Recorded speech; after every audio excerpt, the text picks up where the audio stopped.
Salut mes petits cocos d'amour. Deux questions primordiales. Pourquoi je suis habillée comme si j'étais au pôle Nord? Parce que je me caille les michetons à fond. Pourquoi Laetitia n'est pas là? Bonne question. Aujourd'hui, je vais vous parler des erreurs qu'on a faites en partant en camping-car, et il y en a de nombreuses. Ce sont des erreurs pour nous. Peut-être que vous commettriez jamais cette erreur, mais nous, personnellement, on l'a fait. Première erreur, grossière erreur, quand on a installé la caméra de recul, on l'a fait installer en bas. J'ai dit au mec qui l'a installé, ce serait mieux en haut. Non, il voulait absolument la mettre en bas. C'est une erreur de merde, vraiment. Parce qu'en fait, je ne vois rien du tout avec cette caméra de recul-là. Elle ne me sert à rien. Si vous devez mettre une caméra de recul, mettez-la en haut. En bas, ça sert à rien. Une erreur qu'on a fait plusieurs fois, et qu'on refera sûrement encore, c'est qu'à chaque fois qu'on va voir nos parents, on a la flemme de notre vie, et on ne vide pas notre cassette USB. Donc, toutes les matières fécales restent ensemble et fait une bonne macération.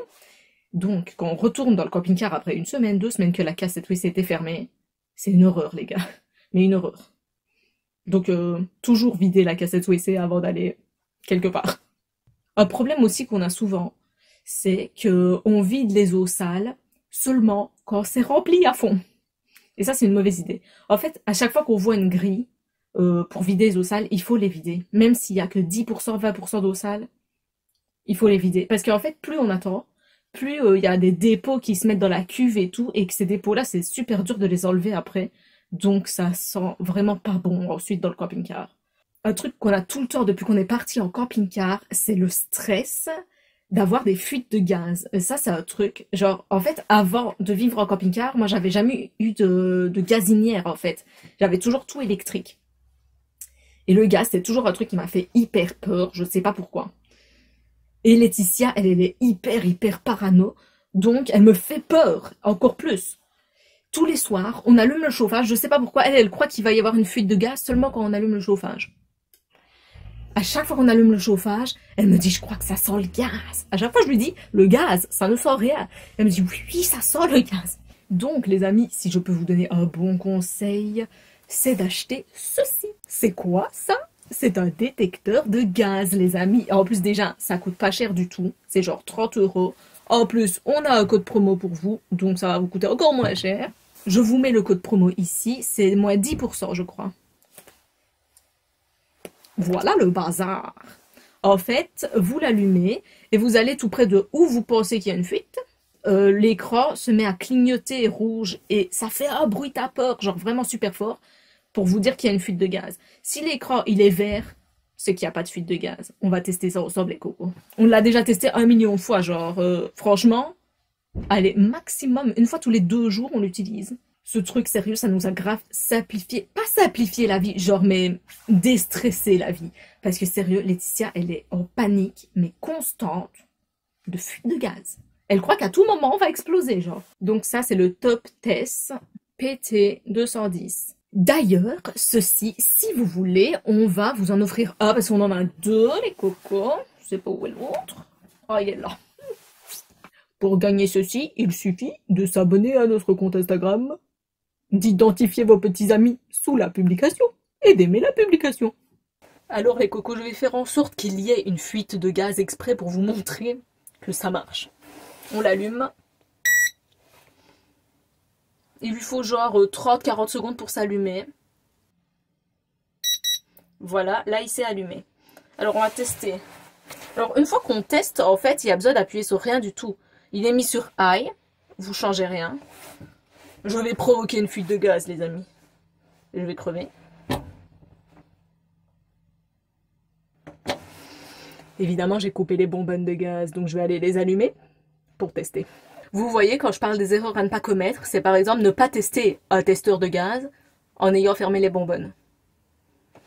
C'est parti pour l'immolation.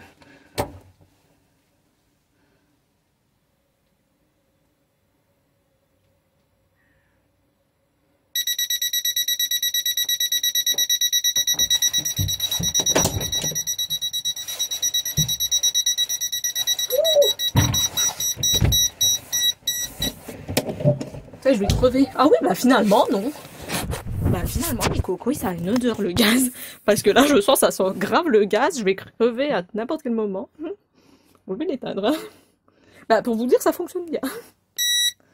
Évidemment, si vous voulez l'acheter, le lien Amazon est dans la description, bien sûr. Une erreur qu'on a commise aussi, et vous savez, c'est quoi? C'est qu'on a trop calfeutré les fenêtres, la porte, les aérations, tout. Donc tout a commencé à s'humidifier et à moisir à l'intérieur, donc voilà. On était très contents. C'était une erreur de merde, vraiment. Il faut calfeutrer, mais mollo, quoi. Aussi, on se disait, si on calfeutre, le froid, il ne rentrera pas. Donc, il fera beaucoup plus chaud à l'intérieur. Mais en fait, non, parce que le froid, il rentre pas. Mais comme il y a de l'humidité, bah, le ressenti, il est beaucoup plus frais que si on n'avait pas calfeutré, finalement. Une grosse erreur que j'ai commise personnellement, c'est d'avoir mis un rideau pour isoler la cabine et la cellule. Sérieux, c'est un rideau thermique. Genre, cela ne sert à rien. En fait, c'est soit tu mets vraiment un truc pour fermer, genre une cloison en dur, quoi. Soit tu mets rien. Parce que vraiment, le rideau, ça sert à que dalle. C'est horrible. En fait, on est sur le canapé et on sent le vent. Des fois, le rideau, il fait comme ça, genre. Parce qu'il y a plein de froid qui rentre par l'avant, par les aérations de l'avant. Donc, on se caille les miches. Une belle erreur qu'on a commise, c'est de penser qu'on pourrait survivre à l'hiver en camping-car. Non. Voilà, ma dégaine tous les jours. Pour nous, personnellement, qui aimons la chaleur, que quand on est à 40-45 degrés dans un pays où il fait hyper chaud, genre c'est notre température où on est bien, quoi. Donc là, maintenant, qui fait genre -5 et tout, ça va pas pour nous. En fait, c'est impossible. Et d'être dans le camping-car, même si on a le chauffage et tout, même si le chauffage, il affiche par exemple 22 degrés et tout, en réalité, le ressenti n'est pas de 22, les gars. Il est genre de, je sais pas moi, 14, 15, j'en sais rien. Mais pour nous, personnellement, moi et Laetitia, c'est beaucoup trop froid. Donc vraiment, une erreur à ne pas commettre pour nous, c'est de partir. Quand il commence à faire froid, de partir vers le Portugal, l'Espagne, j'en sais rien, mais pas en Belgique ou pas en France. Un truc qui m'est souvent arrivé aussi, c'est des fois j'arrive dans un endroit, je veux me garer, et je vois qu'il y a des branches super basses. Et le camping-car ici, il fait 3 mètres de haut. Donc je vois clairement que les branches, elles sont style à 2,50 m de haut. Donc que je vais rentrer dedans. Et je me dis, ouais, mais ça passe. Non, ça passe pas. Il y a plein de griffes sur le camping-car à cause de ça. Plein de fois, je me suis dit, ça passe jamais, en fait. Donc si vous avez un doute, ne passez pas. Souvent aussi, avant, on mettait le linge sale mouillé avec le reste du linge sale dans l'armoire. Et ça, c'est une très mauvaise idée parce qu'en fait, le linge mouillé, bah, déjà tout le linge va être mouillé ensuite. Et l'odeur, elle va se macérer comme ça. Tous ensemble, tous les habits vont macérer, ça pue, c'est la mort. Donc en fait, si vous avez vraiment un linge mouillé qui ne veut pas sécher parce qu'il fait hyper froid à l'intérieur et tout, mettez-le genre dans un sachet en plastique, fermez-le et mettez-le à part. Parce que les mettre tous ensemble, ça sert à rien et tous les habits vont moisir en fait. Nous qui avons eu énormément de problèmes avec plein de trucs dans le camping-car, genre les batteries, l'électricité, ça, franchement, un bon conseil de ouf, c'est de faire plusieurs devis à plusieurs endroits. Parce que pour un truc, genre la caméra de recul, à la base, j'avais été dans un truc de camping-car. Il m'avait dit que c'était style 600 € pour mettre la caméra de recul. Finalement, je l'ai mise dans un garage normal et ça m'a coûté genre 120 €. Bon. Après, il l'a mis en bas au lieu d'en haut. Il y a du pour et du contre. Mais franchement, faut comparer. Plusieurs fois aussi, je me suis rendu compte que je me suis garée à des endroits dont je ne saurais jamais partir si les gens à côté de moi ne partent pas. Genre, il y a personne sur une petite place en plein milieu d'un village et tout. Je me mets tranquille, il y a personne. Le matin, je me réveille, il y a 500 voitures, genre. Donc, impossible pour moi de partir sans péter une voiture. C'est soit je pète les voitures et je me casse, soit je reste là. Donc, à chaque fois, j'attends que tout le monde parte pour partir. Donc ça, il faut grave anticiper. Style, tu peux te dire, ouais, mais là, il y aura sûrement des voitures qui vont se mettre... Ensuite, je vais être bloquée. Donc, essayez de vous mettre de manière que si vous devez partir à n'importe quel moment, vous ne serez pas bloqué, en fait.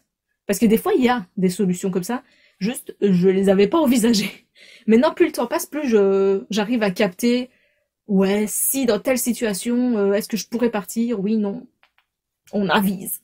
Ça nous est arrivé plusieurs fois aussi de rouler et d'entendre un drôle de bruit. Et en fait, oublié de fermer l'échelle pour monter sur le toit.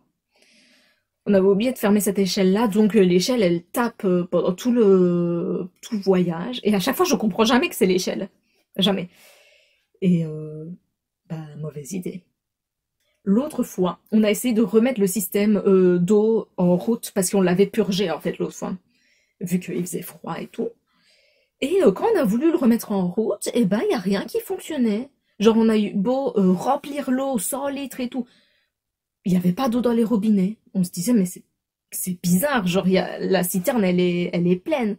Non, en fait, on avait laissé le bouton du radiateur sur la purge. Donc, à chaque fois qu'on remplissait l'eau, elle sortait par la purge. Et ça nous a mis au moins 15-20 minutes à comprendre ça. Genre, toute l'eau qu'on était en train de mettre, elle se vidait dans la rue, on n'avait pas capté du tout. C'est en sortant du camping-car qu'on s'est dit, ah, on a laissé la purge ouverte. Des filles intelligentes. Une erreur personnellement que j'ai commise, c'est de frotter cette petite fenêtre là-bas dans la cuisine avec une éponge grattante. Donc la vitre est toute griffée maintenant. Ça c'est vraiment une idée de con, parce que... tout à fait moi. Parce que il y avait un truc qui ne partait pas sur la fenêtre. Je me suis dit, le seul moyen de le faire partir, c'est avec une éponge grattante. J'avais oublié que les fenêtres étaient en plastique. Donc, ne faites pas ça, merci. Vu qu'on vide l'eau sale, pas très souvent, genre une fois par semaine ou quoi, et qu'on attend tout le temps qu'elle soit pleine, je conseille de mettre les bouchons dans tous les éviers, salle de bain, cuisine, quand vous roulez. Parce que autrement, l'odeur des eaux grises, elle remonte dans le camping-car et ça sent une bonne odeur. Vous devez vraiment vous dire en regardant cette vidéo que ça pue tout le temps chez nous.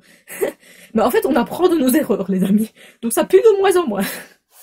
Voilà mes petits chéris d'amour, on a fait le tour de la question des erreurs que nous avons commises. À mon avis, il y en a blindé d'autres. Franchement, je suis sûre qu'il y en a plein d'autres, mais j'y ai pas pensé. Donc peut-être il y aura une vidéo numéro 2 sur ce sujet. Je vous fais de très gros bisous et je vous dis à la prochaine. Hasta luego!